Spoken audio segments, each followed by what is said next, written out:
Segmen bijak belanja minggu ini mencegah lebih baik daripada mengubati. Seperti yang selalu ditekankan, berada pada jarak fizikal sekurang-kurangnya 1 meter antara satu sama lain adalah antara kaedah terbaik mencegah COVID-19. Kalau kita lihat Center of Disease Control and Prevention Amerika Syarikat pernah menyatakan bahawa cara merebak tu adalah disebabkan oleh titisan tercair itulah, titisan tercair yang dipanggil droplet. Droplet ni lah, itu yang paling banyak lah, droplet itu paling besar sekali. Dan oleh kerana saya sebut tadi cecair badan pun boleh juga kan, tapi droplet tu antara yang paling utama lah. Sebab tu kita menggunakan mask droplet tadi ya. Jadi kalau 1 meter tu dengan jauh 1 meter tadi, kita berada 1 meter, jadi kemungkinan tu agak rendah lah untuk kita mendapat COVID-19. Walau bagaimanapun ya, kalau semata-mata berada dalam jarak 1 meter pun itu tidak memadai. Kita kena sertai juga dengan penutup muka, dan kita kena sertai juga dengan mencuci tangan atau memakai sanitizer. Tambah Datuk Dr. Rohaizat, kajian mendapati penjarakan fizikal 1 meter keselamatan daripada jangkitan COVID-19 sehingga 82%. Kenapa tadi jarakan 1 meter tu amat penting? Kenapa? Kita kena tengok apa contoh-contoh lah. Pertama, semasa di Korea Selatan. Di gereja tu, seorang saja yang positif di gereja tu. Sampai 2,000 lebih positif. Sebabkan oleh seorang yang positif. Oleh yang demikian, penjarakan tu amat penting. Dan kalau kita ingat, di Korea Selatan tu, pihak individu yang menularkan tu ingin disaman oleh anggota yang lain. Di sebalik beberapa kelonggaran yang diberikan ketika ini, kemudahan itu perlu diseimbangkan dengan pematuhan ke atas SOP yang bertujuan mencegah COVID-19. Sebarang kelekaan boleh memberi risiko kepada peluang kita untuk terus bekerja. Kalau setiap 1 meter tambahan tadi boleh menggandakan perlindungan. Itu yang bukan saya cakap, ini daripada majalah Lancet. Lancet mengatakan setiap 1 meter tambahan boleh menggandakan lagi perlindungan. Ingat, jangan sesekali gagal mematuhi SOP bertujuan mencegah COVID-19. Sesuai saranan mencegah lebih baik daripada mengubati, risikonya amat tinggi jika kita terkena COVID-19. Saya ulang lagi sekali, oleh kerana tak ada vaksin lagi sekarang. Satu-satunya vaksin yang ada buat masa ini yang kita tahu, sehingga vaksin keluar, kerajaan Malaysia dah booking vaksin dah, sehingga vaksin itu sampai, buat masa ini vaksin yang kita ada penjarakan 1 meter. Vaksin yang kita ada adalah pakailah pelitup muka, dan vaksin yang kita ada cucilah tangan, dan itulah dia.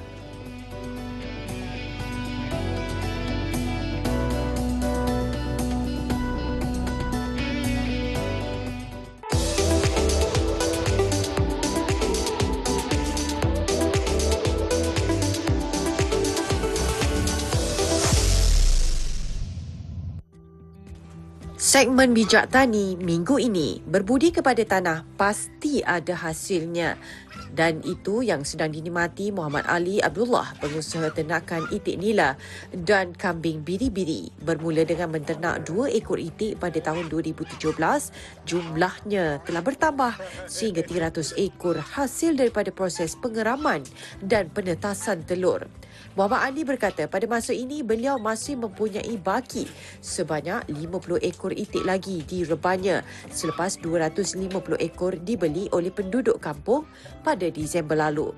Muhammad Ali, 60 tahun, yang juga seorang pengusaha kedai makan, menternak itik bersama kakaknya Saleha, 70 tahun, di kawasan tanah berhampiran rumah mereka di Kampung Manggis, Tasik Gelugur, Pulau Pinang.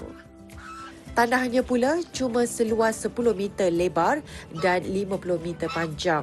Apabila melihat hasil yang semakin meningkat, mereka nekat menjadikan bidang ini sebagai sumber pendapatan. Menurut Muhammad Ali, untuk menguruskan itik nila tidaklah begitu sukar kerana ia akan dilepaskan pada waktu pagi dan pulang sendiri secara berkumpulan pada waktu petang. Waktu makan itik nila ni biasanya kami bagi selepas asar. Dan waktu pagi kami buka lau dia tu untuk dia bebas dan makan rumput-rumput yang ada di kawasan ni. Jadi saya boleh katakan itik nida yang kami ternak ni adalah itik organik sebab makanan yang kami bagi itu hanya jagung dan rumput-rumput yang ada selain daripada lebihan makanan yang ada dekat kedai Hungry Curry ni macam nasi dan sayur-sayur yang berlebihan. Untuk makanan kambing-kambingnya pula, Muhammad Ali menanam rumput Napier. Katanya untuk menjimatkan kos perbelanjaan makanan, beliau juga banyak menggunakan tumbuhan yang tumbuh liar di kampungnya bagi digunakan untuk makanan kambing. Tumbuh-tumbuhan liar yang menjalar saya kutip, saya pergi ambil di sekitar kampung. Dan rumput Napier juga yang tumbuh liar tu saya juga pergi kerat lah. Saya kerat dan saya mesin bagi makan sehari 2 kali sebenarnya, waktu pagi dan waktu petang. Selain daripada dedak sebagai sumber makanan tambahan dan kacang soya sebenarnya saya bagi makan juga untuk kambing biri-biri ni. Menurut Muhammad Ali, ketika ini kambing-kambingnya sudah membiak kepada 18 ekor termasuk 5 ekor yang sedang bunting. Muhammad Ali menternak kambing biri-biri spesies Santa Ines dan Barbados. Selain tidak mempunyai bulu seperti kebiasaan biri-biri kampung, harganya juga agak tinggi, antara RM800 hingga RM1,500 seekor. Katanya hasil daripada kedua-dua ternakan ini membolehkan beliau menjana pendapatan tambahan untuk keluarganya, antaranya RM2,000 hingga RM3,000 sebulan.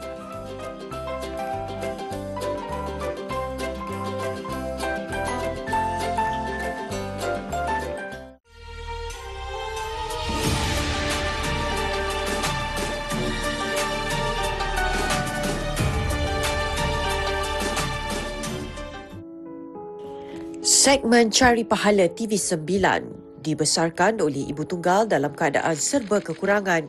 Nur Diana Matusin yang berjaya mengubah nasib hidupnya terpanggil untuk berbakti semula kepada golongan kurang berkemampuan dan barisan hadapan yang berkorban demi negara.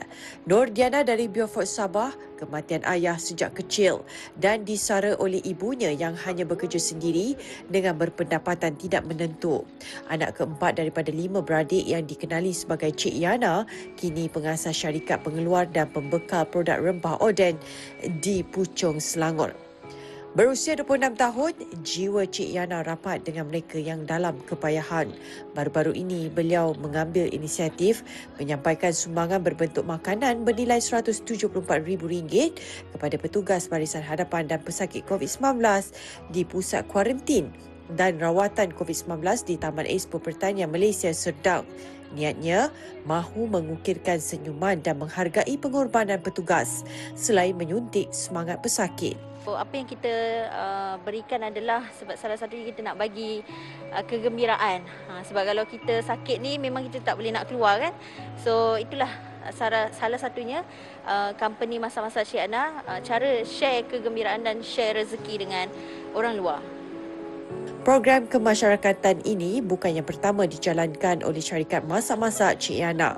Sebelum ini, sumbangan sama pernah dihulurkan kepada petugas Hospital Sungai Buloh sebagai tanda penghargaan atas tungkus lumus mereka selama ini.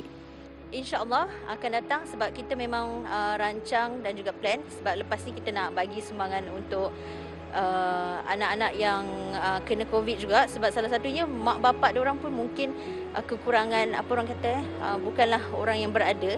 So kita nak membantu dari segi susu barang-barang keperluan lah. Pihaknya turut merancang untuk menyalurkan bantuan kepada mangsa banjir di seluruh negara.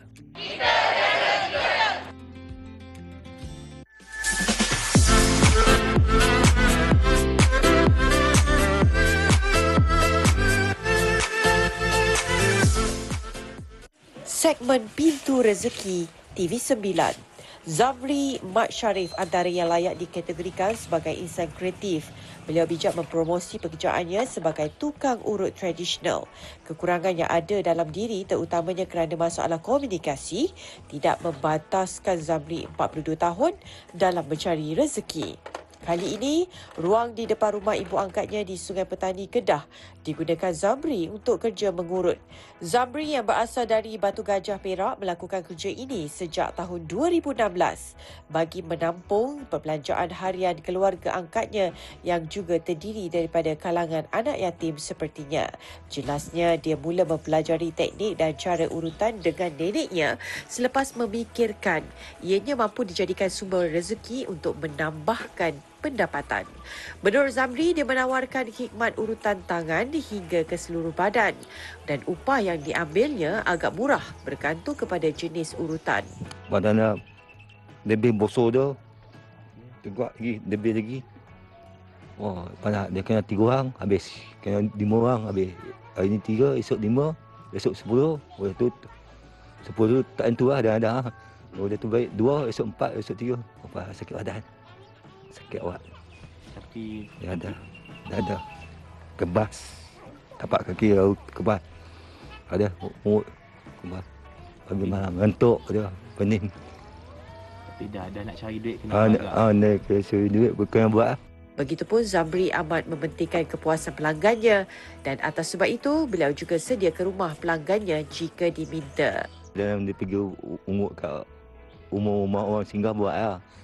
Dia kat atas jalan tu tak ada pasar. Dia orang tu pinggir, jom pergi rumah, cepat-cepat pergi rumah. Buat ungut kat rumah. Rasa hujan dia tak buat lah, dia rasa panas dia buat lah. Dia hujan kuat dia tak lah. Hujan kuat pergi rumah laki lah. Perempuan tak boleh lah. Menurut Siti Nur Ismail, ibu angkatnya, Zamri mula mempunyai masalah pertuturan selepas dia mengalami demam panas yang sangat teruk pada penghujung tahun 2015. Zamri beroperasi hampir setiap hari di sekitar Aman Jaya, Sungai Petani. Dan Zamri mudah dikenali kerana kebiasaan beliau akan berbasikal sambil membawa peralatan mengurutnya di kawasan yang diyakininya menjadi tumpuan ramai.